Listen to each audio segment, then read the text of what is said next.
Hello, everyone, and welcome back for this week's episode of Sunday Morning Inklings. And if this is your first time here for this particular episode, this is a series that I've been doing, which are quick little studies. They've mostly been done in acrylic ink. Actually, up to this point, they've all been done with acrylic ink, but who knows what may happen in the future. But my name is Melissa Reed, and I am a mixed media artist. If the Inklings brought you to my channel, welcome. If you are here from watching my other long form videos, welcome back and check those out if you haven't had a chance. If you've seen these before, then you are aware that I started doing this series in order to give myself a place to really just practice the art of making for art's sake. As I've said in my other videos, it's very easy to get caught up in what's going to be the finished product, and I understand that sometimes that is the goal and that is the point, but it's also important to allow yourself the freedom to just experiment and play without having that end result hanging over your head. It's really interesting to see what actually can happen when you let go of that and really just dive back into experimentation. Now, I do a lot of experimentation videos in my longer form videos as well. This is different for me though because I have it set in a separate little sketchbook there, and my goal is to have each and every one of those pages in that watercolor sketchbook full of these little ink sketches by the end. And it doesn't matter if I get a result that I like because I'm not really looking for that. It's just about trying different things and really just spontaneously making something in the moment. All of my art actually is pretty spontaneous because I am an intuitive artist, which means that I go into just about everything that I do with a minimal or sometimes often actually no plan at all. And I will just start putting something down on the surface, and whatever happens in that step leads me to the next one. So I don't have a formulaic plan. I'm not looking to make a landscape and therefore it has to look like a landscape when it's done. I am an abstract artist also, so it's really just purely expression. And this is taking that idea even further by really not even allowing myself to have an end goal in mind, if that makes sense. I have been using the acrylic inks for this series, and today I am using Rowney's Crimson, I believe, and also Payne's Gray, which is one of my absolute favorite colors. Both of these actually are beautiful colors, and I love these acrylic inks because they are so highly pigmented, as you can see. And I explain this in every video just in case, this might be the first one that someone is seeing. These are similar but yet different than watercolor paints.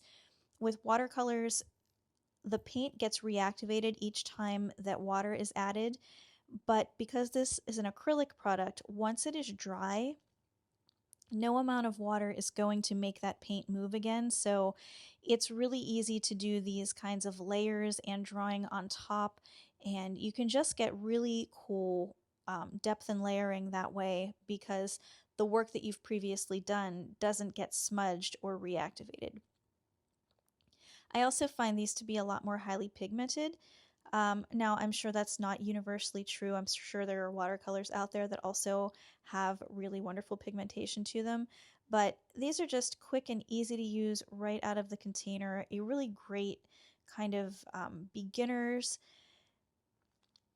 step into fluid media. And because they're acrylic, they are a little more forgiving and you can go back in and cover them up. So I don't know, just some opinions and thoughts on the media itself. I love using this pen and nib with my work because you can get some really wonderful fine lines and sketchiness to the pieces, which I absolutely love.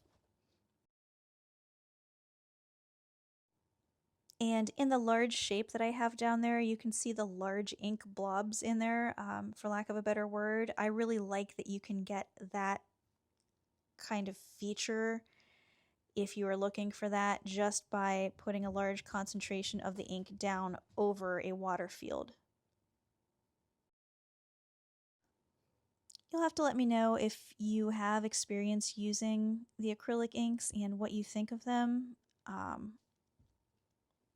I am fairly new to them. I discovered them a couple of years ago. I think honestly just from watching YouTube videos of other artists, and I bought a few and really liked what they do, so I will continue to play around with these, and you will definitely see me use these in my longer form videos as well because they are a wonderful addition to a lot of the mixed media work that I do.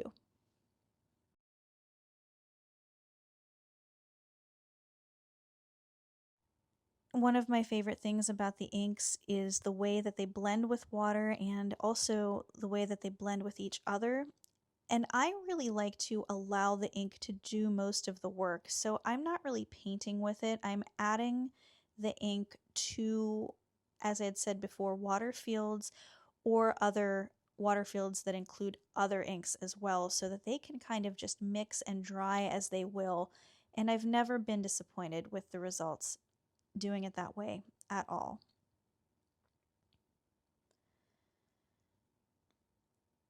I'm doing some fine detail dot work on this piece, and then whenever it's all finished, I will take you in and show you what it looks like.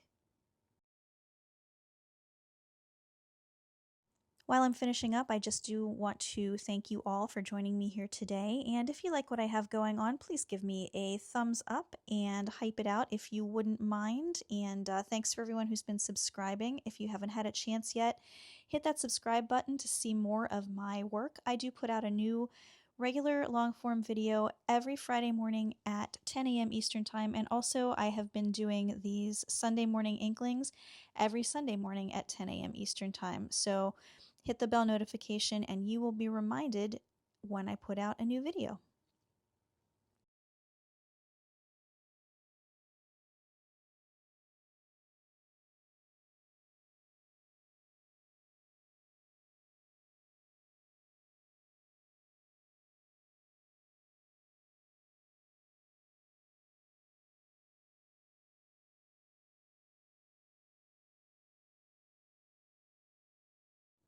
But here's what I ended up with, and I think it's pretty cool. I like the color combination, and it's just so much fun to see those inks react with the water and with each other on the surface of the paper. But let me know what you think of the series and what you think of what I had going on here today. And thank you all again so much for joining me. I will be looking forward to seeing you next Friday at 10 a.m. Eastern Time, and then again Sunday at 10 a.m. Eastern Time as well. Take care and have a wonderful week.